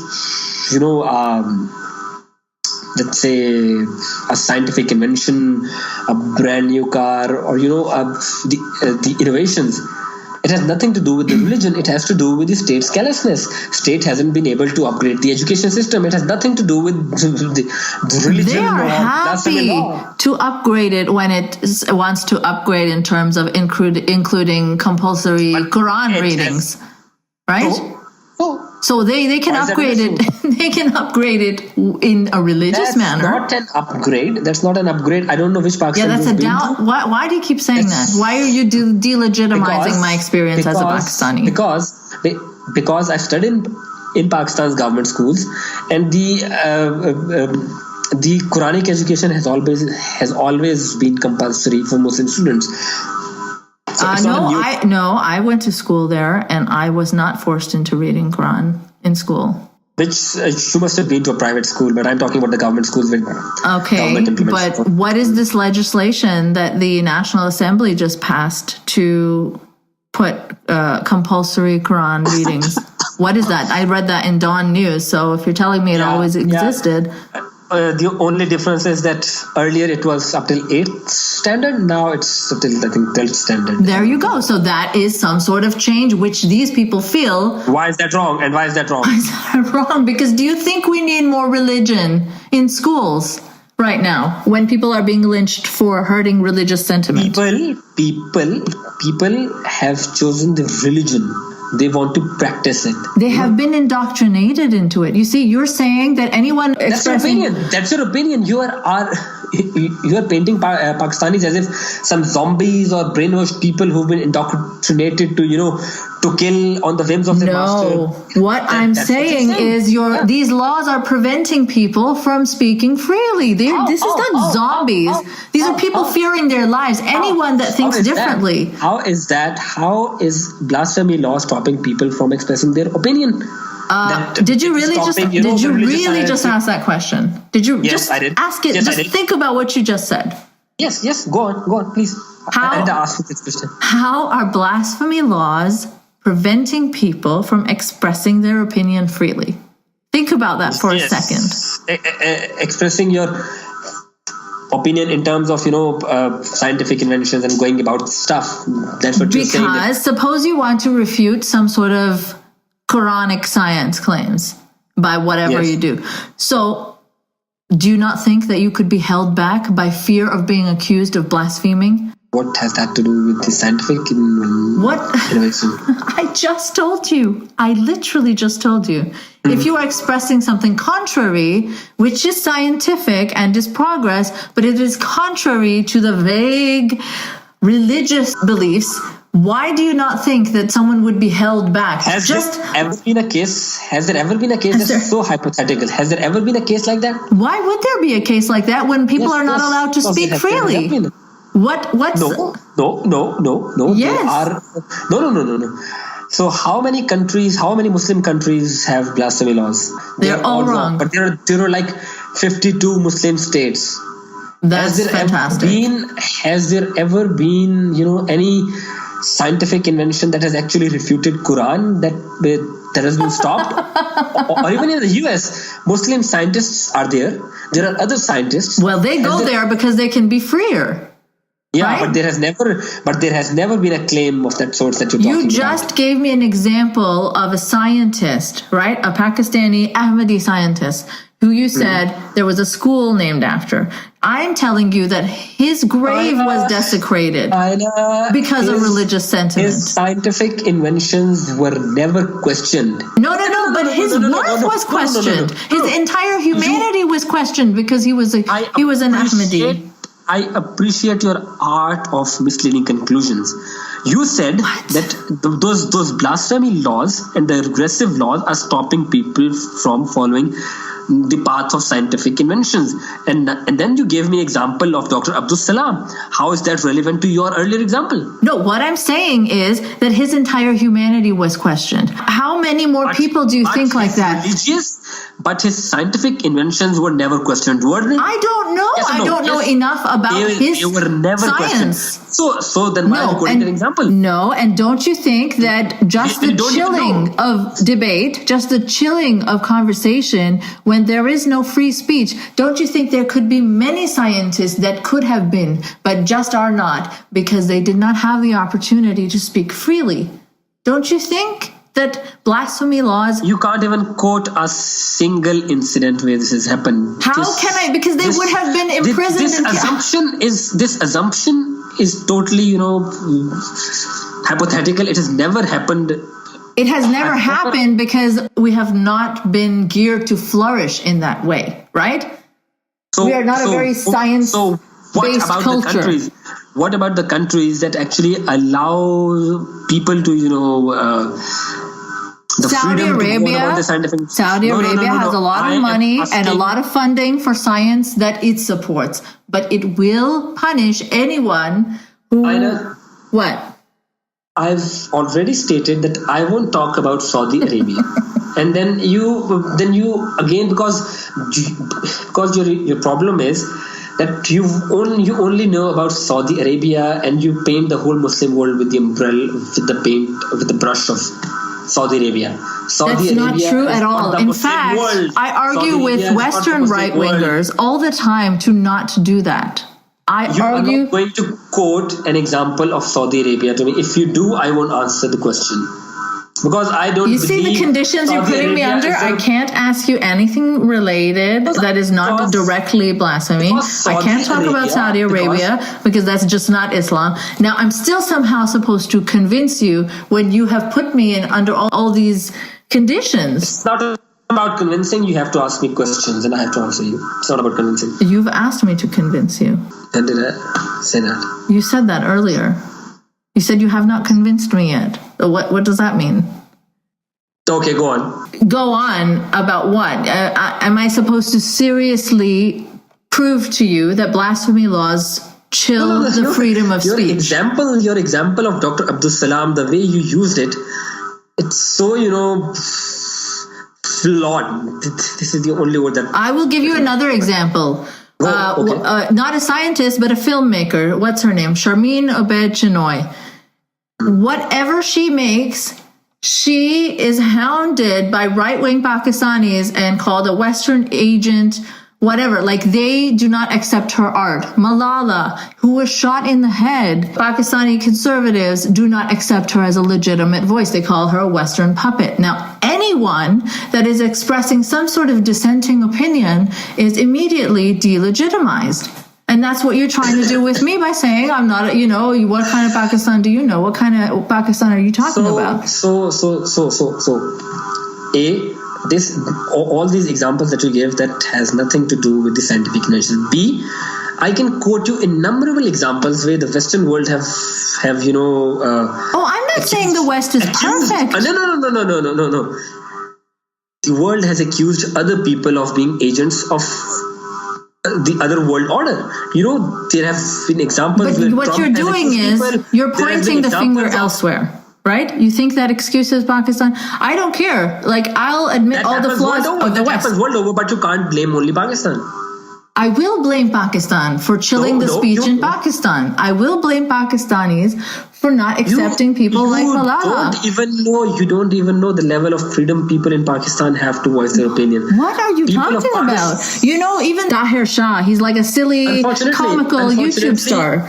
Unfortunately for you, the freedom of opinion is only, attacking the religious beliefs. What did Tahir Shah do? Tell me what Tahir Shah did. He sings the silliest songs with the silliest lyrics like Angel, Eye to Eye. There's nothing religious about his songs. But yet he had to leave the country as well because he was being attacked. He was not being attacked. He was being criticized. For what? For the stupid songs that he sings. No, hold on. Let me pull it up. Tahir Shah flees country amid death threats. I've just given you so many examples, each of which you have just not accepted, right? Do you think this is a country that allows freedom of opinion? Even when a silly, clownish YouTube singer has to leave for death threats, he has said nothing controversial. It has nothing to do with his content. His fleeing from the country. I don't even know the reason. How can I comment on it? People make all sorts of songs. There have been Bieber girls. There are other people. There is Nasir Khan Jan. But here you are insisting. Who people unfortunately laugh at, but people allow him to express his opinion. But here you are insisting that Pakistan allows some great freedom of expression for people, right? Yes. You're literally saying this to me. And you gave an example of Sharmeen Obaid Chinoy. Yes. Her film was screened at the Prime Minister's house. Okay, so do you think that takes away all the negative attention? Doesn't that give a message? It starts from the top, no? No, it doesn't, because the same prime minister also accepts removal of blasphemous content. So he wants to watch a documentary. That's great. That's not his opinion. It's not his opinion to remove blasphemous content? That was ordered by the High Court. He clearly buys into that. Because he has not stood up against because it. The court so you can't show me one good thing that he does in order to smooth over the other horrible things that he does. You haven't given me a simple one example where the debate in Pakistan has been killed apart from the blasphemy laws, where scientific inventions have been stopped because of religious laws. Because they might have never happened. How can I give you an example of something that might have been chilled before it even existed? Oh, it's just a figment of your imagination. It's not a figment of my imagination. Can you not extend an understanding into how blasphemy law could curb people asking questions to do with science, to do with art, to do with literature, to do with poetry? You don't think it could chill the debate in these things? Yet you can't even quote me an example where it has killed the debate on literature. There's no debate. People are being lynched for blasphemy. What debate is there? Are you honestly saying that there is no debate in Pakistan against the blasphemy laws? There was this debate in the Senate 4 days ago that the Senate of Pakistan stated that the blasphemy laws need amendment. Yes, and what happens to governors that question the blasphemy law? What happened? But that was he was shot by his own, and he was celebrated. The murderer was celebrated by 100,000 people, by lawyers. So you're really telling me 100,000 figure? I'll pull up the article right now. That's just hypothetical figures. I covered that in that whole funeral thing. Yeah, it was not more than 20,000 or 25,000. Okay. Let me say, even if that's true, it was not more than 20. I'll correct my facts. I will pull up the article. Now you're being pedantic about 20,000 versus 100,000 while missing the whole point here. You're missing the entire point that I'm making. That this is a dangerous mentality, this protection of a blasphemy law. This coddling of people's religious sentiments is dangerous. No matter how many examples I give you, you wrote about one example. What has blasphemy law to do with Mumtaz Qadri? I ask you again, if blasphemy law was implemented and if there was an accusation against the government. I've just pulled up the article from The Guardian, okay? An estimated crowd of more than 100,000 people have attended the funeral of Mumtaz Qadri in a massive show of support. And I can show you tweets from the people who actually covered it and saw the crowd who say that was not more than 20,000. Okay, so 20,000 you think exonerates and I wasn't the public. Okay, let's say there were 200,000 people. Let's say.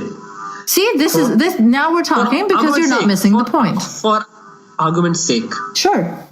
What has that to do with the blasphemy law? Because if blasphemy law was implemented, Mumtaz Qadri would never have been allowed to kill Salman Taseer. What law would you like to have been implemented? What would you have liked to happen in that situation? Okay. When the state is acknowledging that blasphemy is a crime, that's the problem. Let me give you an example when the state did not, say that blasphemy was a crime. Do you know the incident of Ghazi Ilmdin? No, I don't know, but you're now giving me an example. Let me give you an example. You can Google it right now. Just Google Ghazi Ilmdin. GHAZIILMDIN. So he was the guy who killed a person who allegedly committed blasphemy, and that was before Pakistan came into being. Okay. There was no blasphemy law then. So which law, incited that guy to kill the other person? Which law? So what you're saying, his religious sentiment. Your argument is that blasphemy law incites people to take matters into Hold on, their own hands. so this guy is from 1908 to 1929. So you had to go back like almost a century. Yes. To find me an example outside of blasphemy laws where people are killing for blasphemy. Yes. So you don't think that his religious beliefs might have inspired him to do that? The same religious beliefs, which we are trying to... Obviously, his religious beliefs inspired him to do that. So we are trying to protect... do with the blasphemy law. No, it does, because that legitimizes it.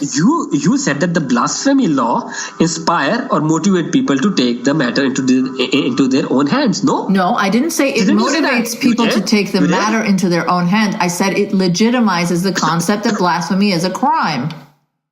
But back then there was no law. So back then what? Right, so now it's gained even more legitimacy. Now the state is saying, yes, blasphemy is a crime that we should punish against. Do you think that does not contribute? So is robbery a crime? So killing someone is a crime, but the state doesn't allow. But the state doesn't allow you to kill that person, and it never incites people to take matter into their own hands.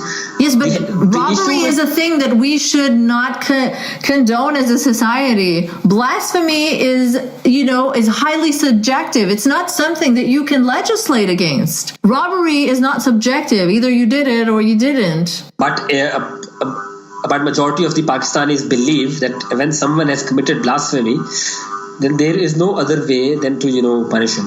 So then there is no other way. But you do agree that there should be a punishment, that the punishment should be upheld, and you just prefer that the state carry it out rather than a mob. This is my problem. I think we've debated this issue for long. Yeah, I think we're just going in circles at this point. And let me just ask you to please visit my Twitter handle. Okay, what is it? You can just say it for the listeners as well. No. There's this tweet where I've voiced, which I immediately wrote after Mashal's murder, and I just read it from there on why this keeps on happening again and again in Pakistan. What I actually believe. So, no, why don't you just tell me? Instead of sending me on your Twitter, why don't you just tell me and the listeners so they don't have to do homework and they can just understand your views? Let me just open it up. I'm not just sending it to you. I just want to quote it to you. Okay. Just a second. Here's what I believe why people take law into their own hands. The point that I earlier made was that people of Pakistan, majority of the people, they want Islam. But people like us, who are the urban elite, who want the democratic freedoms to be upheld, and every night on our TV shows we talk about democracy, freedom of expression, etc. We are in minority, and there's this disconnect between us and them. Now the people of Pakistan who are in majority, they actually believe that there is a disconnect, and the law that is being implemented is selective. They don't believe that the law that is being implemented, and they have no regard for the law. That is why people take matters into their own hands, because they believe that the law will never take its course and people will never be tried. It is because the justice system of Pakistan has totally collapsed. That is the only reason why people take matters into their own hands. That people, I read this and I found it equally troubling. So you think that people want a harsher religious law, and they are not getting that, right? So if the law was to implement itself in a harsher, more religious way, then people would not feel this disconnect. What are you saying then?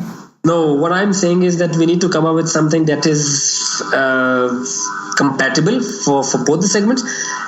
And above all, law needs to be implemented so each and every citizen knows that if there is any wrong happening, it will be dealt with by the state. But you are endorsing blasphemy as a wrong, right? the law of the land states that, and I have to follow the law of Pakistan. But yes, so then you are. So stop being roundabout about it and just have the courage to say you do endorse a blasphemy law. You have to give me this lawyerly answer that, oh, the law of the land says it, and I have to...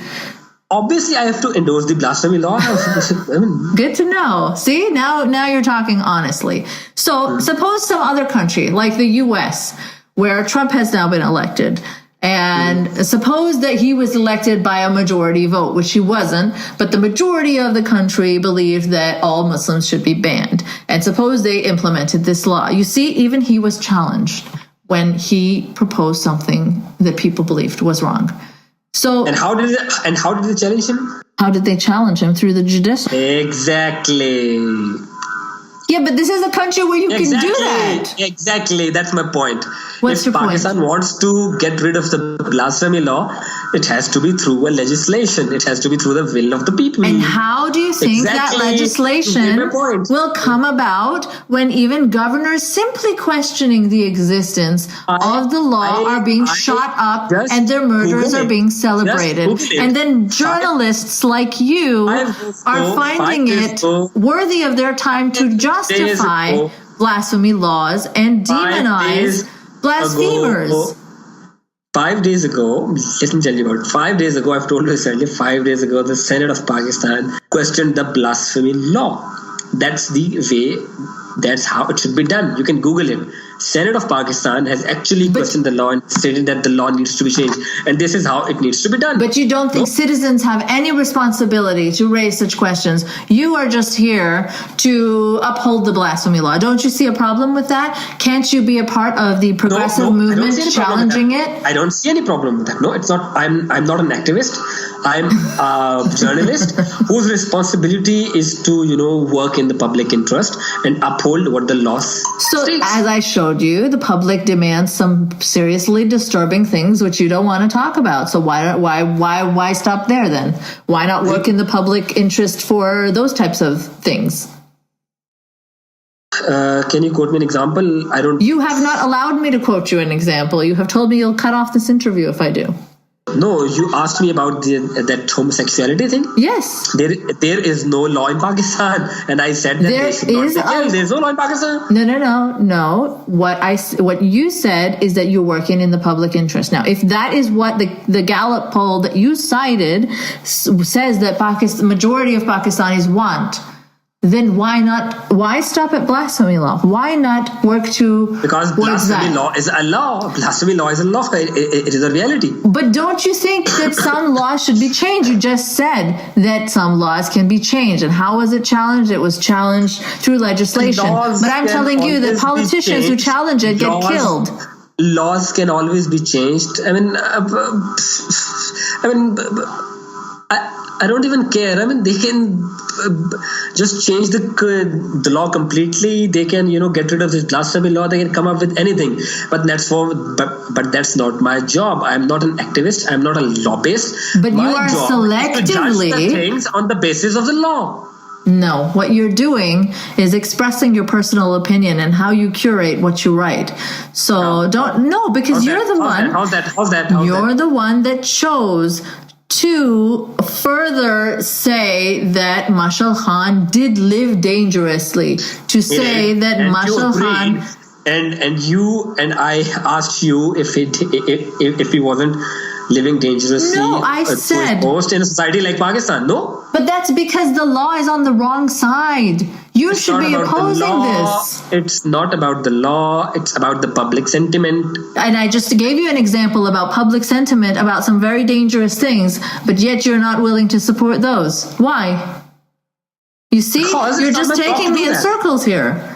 But yet you want to, after someone has been brutally killed, which you acknowledge, you want to go out of your way to report that yes, killed because of the blasphemy law. Yes, but you want to say that indirectly he was blaspheming. It could have been because, no, I never said that, and I wrote it in my piece. It could have been because he could have been killed for political reasons. He could have been killed because he was campaigning against the university administration. Who knows? But it was the charges of blasphemy that whipped up the furious religious mob. Come on, it wasn't. You don't know that. You don't know that. I do know that because that happens time and time again. So, Yes. So the posts that I shared were from February 2016, which is like 14 months old. Yes. But the most it depends on recent when public the comment from Mashal Khan was against the university administration, which was 7 days old. Police Yes, but is you see, investigating people it. It can is their take job. old posts as evidence of him blaspheming to whip up a mob, right? And the state. But in that case, these posts came into the limelight after he was killed. So Into the limelight, but you don't know who had been seeing them and who had been shown them. You don't know that, right? I don't know that. But I don't here know you that. are saying that when alive, he posted material that was religiously combustible and audacious and taking liberties with known concepts of religion. He did touch the red lines of serious danger. You are kind of victim blaming here. Whether you acknowledge it or not, you are contributing to this problem. This is highly irresponsible in such a dangerous and toxic environment. I think we have to wrap this up in 5 minutes. Sure. My question to you is that the part of the news item that you read, his posts, I don't know if you've seen them or not, weren't these posts offensive in a society like Pakistan? It is. That's irrelevant. That's irrelevant. No. Why is it irrelevant? You have to answer. Because yes offensive is subjective. According to you, you understand Pakistan society. You know they are not educated people, most of them. Oh, now you're acknowledging this. No. According to them, this is what I said. According to you, most of the Pakistanis. Do you want to know Do you want to know the literacy rate of Pakistan? Let's not go there. Why? Let me just complete my argument, and then we can go there. Okay. Okay. So you say that you said that most of the Pakistanis, they are not educated, they don't have the exposure. So tell me this: if that segment of Pakistan sees these sort of posts, would they get offended or not? Yes or no, according to your But opinion? you want to cater to their whims. No. Oh, no. Just answer yes or no. So people Do you can be believe that or not? crazy and get Do you offended by believe that or anything. not? People, do you believe that or not? People may be crazy, people may be idiot, people may be regressive. Yes or no? Yes, they'll get offended, but I don't care. So that's my story. Neither That's what should I you. know. No. Your and story you are- is and you say blaming that I'm victim Mashal Khan. blaming? Yes. No. You're just denying what's plainly written here now. That's There's what he said. no point in, trying to prove him a blasphemer after he's been lynched. That's what you're saying. That's what you're concluding. That's your opinion. That's not my opinion. Look, my I don't only hope is subscribe that to- you're a very young guy and you're going to grow and change your views on this, because this can come and hit you in the face, and that is going to be bad. You will understand. I mean, I don't know how you don't understand when the organization you work for has already been accused of blasphemy 145 times. Why do you not understand that this concept in itself is flawed? Because it can be used against anyone. Why would you not take the right side on this? Not my job to do. I'm not an activist. That's such a weak thing to say. I'm sorry, but you are a human, right? You are a human with feelings.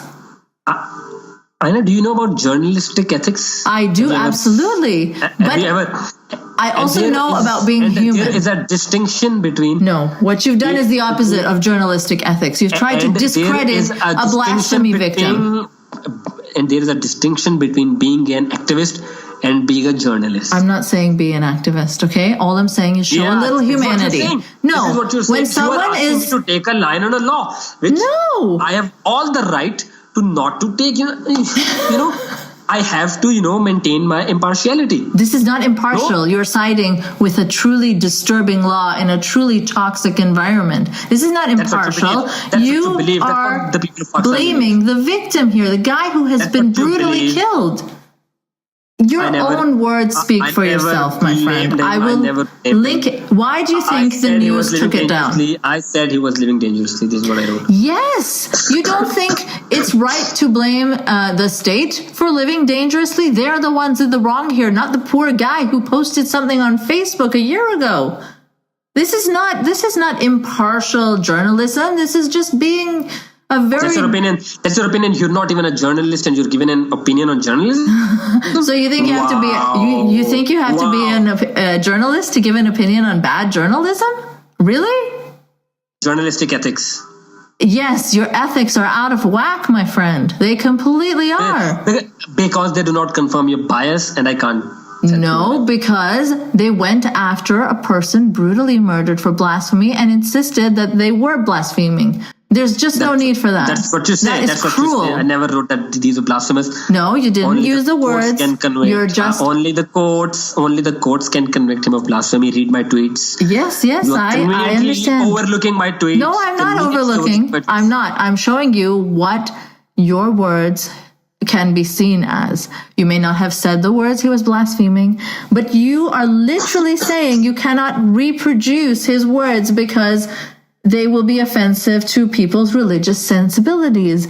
This is, in essence, saying he's a blasphemer without actually saying he's a blasphemer. So, I mean, this again, the whole point of accusing someone of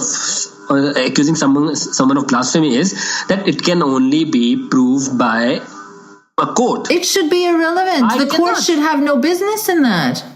That's what you believe. That's not what majority of the Pakistanis believe. And we've talked about what the majority of Pakistanis believe and how some of that is very, very disturbing. And how laws can be challenged and how laws should be changed. But you're taking the wrong side on this. But Pakistanis have the right to decide for themselves. I'm sure they don't need someone. Yeah, don't you think Mashal Khan had the right to decide for himself? Don't you think every atheist, every Christian, every Ahmadi Pakistani has the right to decide for themselves? Please stop it. Please don't blame the whole Pakistan for actions of a small mob. Please don't. My Lord. No, I'm blaming the system. No. It is all set up for that. All the Pakistanis. No, I'm not. I'm not. My family is Pakistani and they don't endorse blasphemy laws, and you should take a similar position because... Can we just stop it here? Rewind back whatever you've recorded. Like 30 seconds. Go back 30 seconds and hear what you said, and now you think I haven't said that? Pardon? You are constantly insisting you want to uphold the blasphemy laws. Then you deny it. It's not going anywhere. It's not an academic debate. It's not leading to something constructive. It's just about me being right, you being right. So I don't think there's any point in going further. Sure. I'll just end it here with one quote from your article, which I hope you will think about a bit more and maybe employ some more responsible thinking in the future when writing about a murder victim. On February 8th, Mashal was engaged in a discussion over the concept of God in his typical aggressive fashion about the existence of God. Words mean things. Did you know what is it? Doesn't matter. What is it? Doesn't matter. No. The words that you're quoting, they actually tells us about the magnitude of his comments. And there is no comment. This news. You don't call a god. I won't go there. I will call a god whatever I want. Okay, and so should anyone else be free to. That's your opinion. There is no magnitude of insulting religion which justifies a blasphemy law. Blasphemy is some kind of fictional concept when all religions are in opposition to each other. Everyone is blaspheming against the other religion. Like I said, I think you enjoy being in an argument, but I think I've had enough of it. Certainly. Okay, well, I take no pleasure in arguing with you. I just hope that you will grow out of this, because this is not a good impression of Pakistan. And one more thing, before you ask people for an interview, you tell them that you will try your best to convince them rather than asking them questions, please. Well, obviously we got into a discussion. I did not know how this discussion would go. Yeah, but your conclusion talks about convincing. I told you when I asked you for an interview that we'll be coming at it from opposite views. Let's be ethical about it.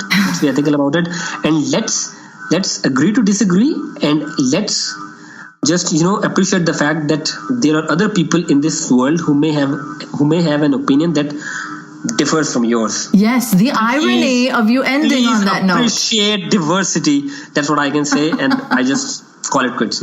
Yeah. The irony of you ending on that note. Please think about that sentence, okay? And blasphemy laws together at the same time. You have a wonderful day. Please. No lectures, please. Only questions. Bye. Bye. Thanks for listening to another episode of Polite Conversations. You can support this podcast by sharing the shit out of it, making some noise about it, or contributing via Patreon.